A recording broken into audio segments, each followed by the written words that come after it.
Alright, so now this is the second playthrough of the Sherlock Holmes Pocket Adventures. So, as I explained in the first video, if you watched it, you want to start the game by setting up the 4 adventure cards and the 6 locations, and then you want to remove these 2 adventure challenge cards, which are double-sided, and you want to remove the timer card for now. These only come in at the end of the game.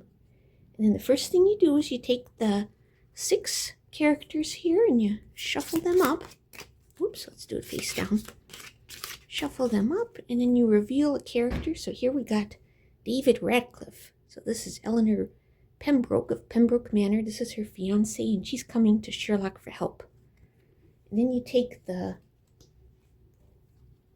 clue cards here and you add them to them, and you give those a real good shuffle. And then you want to put 2 on each location. So put like that. So we're mixing characters and clues at each location. We got Pembroke Manor, the White Cliff Inn, the Westminster Bank, and the City Park. And then you want to take Sherlock Holmes, Dr. Watson, the villains, Moriarty, Colonel Sebastian, the Shuffler, as well as the hansom cab card, and you add that to this stack, and then you give that a good shuffle, and you're ready to begin. So this is the second run through, because if you watched the first one, you saw I didn't get very far. I ran into Moriarty's henchman. Okay, so we'll start off, flip the first card over. Okay, and again, the rules are you want to collect the person who came to Sherlock for aid, which in this case was David, and you want to collect 4 clues at Baker Street. And then you want to have Sherlock Holmes on top of the deck at the end of the game to win. And it sounds complicated, but it's actually pretty easy. Okay, so let's, in order to collect the clue, you have to make it vital. So, and the red side's the vital side. So I'm going to turn it to its vital side. And then I go here and go, oh, well, might as well turn this one too. So 1, 2, 3, 4. And then, oh, now we got Horace Grimley again. So if this card was already face-up rotated, but thankfully it wasn't. And then I don't want him coming up in that same position, so I'm going to stick him in the middle, and then I'll move him back. Oh, Moriarty now. Discard any face-up card directly beneath this one. Well, we don't have any. So again, I want to put him behind so he doesn't. Again, and then, okay, we got Watson. So you may move any character above or below the Sherlock Holmes card. Well, I don't want to do that right now. So I can either move 3, so 1, 2, 3, move to the back of the deck, or I can rotate him and move 5. So I think I'll stick with 3. And then, because I got Moriarty here, I don't want Moriarty. See, if Moriarty sits on Watson, he kills him. So I don't want him sitting on him. So again, I'm going to move him 1 in just so he's safe. Okay. Now we got a threatening note, which again, I might as well rotate. And then we got, oh, fallen glove. Okay. Well, what I'll do is I'm going to rotate this 1, 2, 3, and then I'm going to move this in the back, so I might get a chance of getting 2 green in a row. So I'll just do it that way. And then, oh, you know, I just realized I had Watson thing. I could have collected that clue. Oh, well. Okay, so 1, 2, 3, 4, 5. We'll do it that way. Okay, hansom cab. So now we can visit any location and collect the card. So David looks like he might be at the bank. So let's see. Oh, no, Sir Henry's there. Okay, you may rearrange any cards moving to the back, and this only applies if this card's on top. So cards from locations go in the back. So let's pass Professor Moriarty. We'll go here. Okay, now we got Sherlock. So Sherlock, you may collect 1 vital clue and move it to 221B. So let's go through, and I'm going to collect this card. So now we got the threatening note. This was a vital clue, and it's a puzzle piece. So we eliminate the card that does not have a puzzle piece clue. So the Haunted Abbey is not the adventure we're undertaking now. So every time you collect the clue, you eliminate one of the, well, not every time actually. Okay, so now I could go to Watson. No, I'm going to go 1, 2, 3, and then clue cards that are face up on top can be collected. So this is going to be a real quick game. So I'll put a shoe there. So now we have to eliminate the black veil because this doesn't have a shoe. And then I could collect this card too, which is magnifying glass.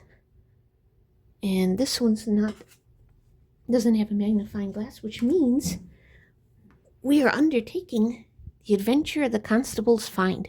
A London constable discovers a piece of cloth on a bush in Hyde Park which leads Sherlock straight into a trap. So what you want to do, since we know our adventure now, is we want to find out what crime Moriarty is committing. So you take the 3 adventures that you're not going on, and each of them have a crime on the back. So just give them a light shuffle here, and then pick one and stick it behind here. So if the crime's revealed, and actually what you see here of all the ones that I picked, it says blackmail. So we know now Moriarty is plotting blackmail, but it says if the adventure of the constable's find is being played, jump to number 2. Okay, now that's not so good. So that means that normally anytime Moriarty comes up topmost on the deck, one of these conditions will be moved down until the end of the game. Game over. But now, because this happened to have been the matching crime with that adventure, we're actually escalating 2 ahead, which means I now have to also, in addition to David, bring Eleanor Pembroke to 221B, and I also have to add the clock, the timer. And what the timer does is it acts the same way as Moriarty, so it moves the next one down. So now I'll add the timer to the deck. That goes in the back of the deck. Like this. Goes in the back here. So now I have to bring Eleanor and David to Baker Street, which means I either have to have them come up here or I have to find them near one of these locations. Now, I don't know whether it's worth explaining this or not, but if you wanted an added challenge, because if you didn't think that the crime thing was challenging enough, you could find the card. See, this one says the Haunted Abbey. This says the Black Veil. Here's the Constable's Find. And here's the Marching Men. You could add this card to the deck as well. And then when this card comes up, of course, kaboom, the game's over. But each one has different things. So, Dangerous Stand, discard any 2 face-up characters directly beneath this one.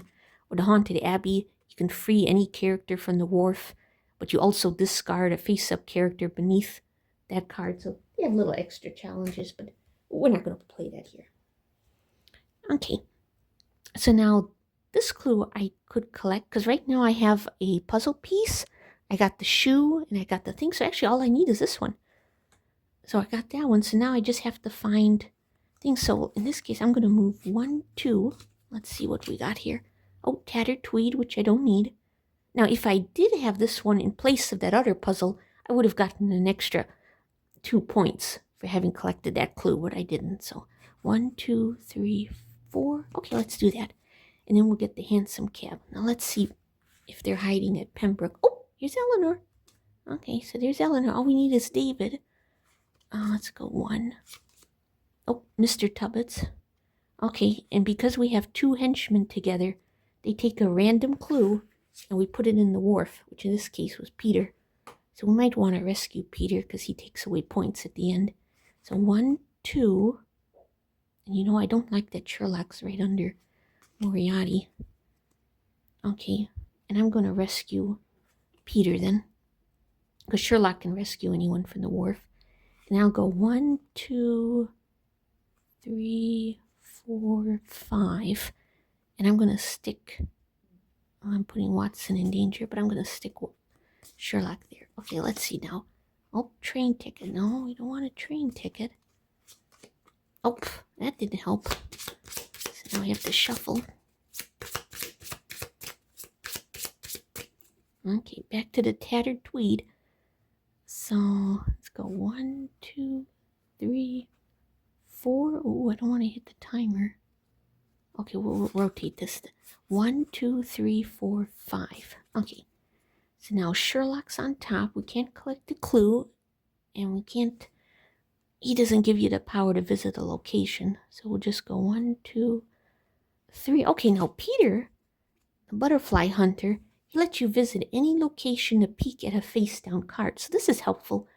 Let's see if David's at the bank. Mrs. Wilberforce is at the bank. Okay, so we won't have to look there. Okay, and then we'll go 1, 2, 3. Okay, here's Sir Henry. We rearrange any cards moving to the back. 2, 3, 4. I'll do that. So we'll go 4. And then now we got 2 blue. So let's go to the White Cliff Inn. Yeah, here's David.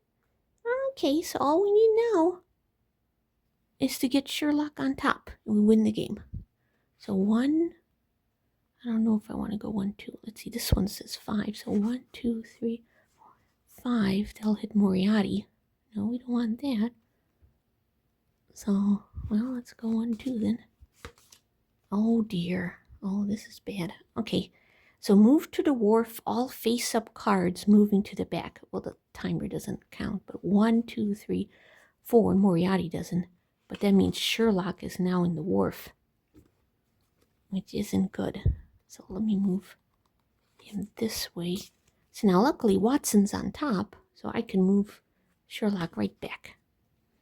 But I had better get Watson out of danger. Now if I want to, 1, 2, 3, 4, 5. Oh, I don't want to do that. Normally I would rotate so I can visit the park, but I don't want to do that. So let's go 1, 2, 3, and we'll put him there. Okay, so now let's go back to Pembroke. Oh, no, wait a second. I don't need thing. I just need Sherlock. Okay, 1, 2, 3, 4, 5. We'll go 1, 2. Oh, that hits the timer. No, that wasn't good. Let's try 1, 2, 3, 4. Okay, here we go. 1, 2, 3, 4, 5. Ta-da! So that wasn't too hard.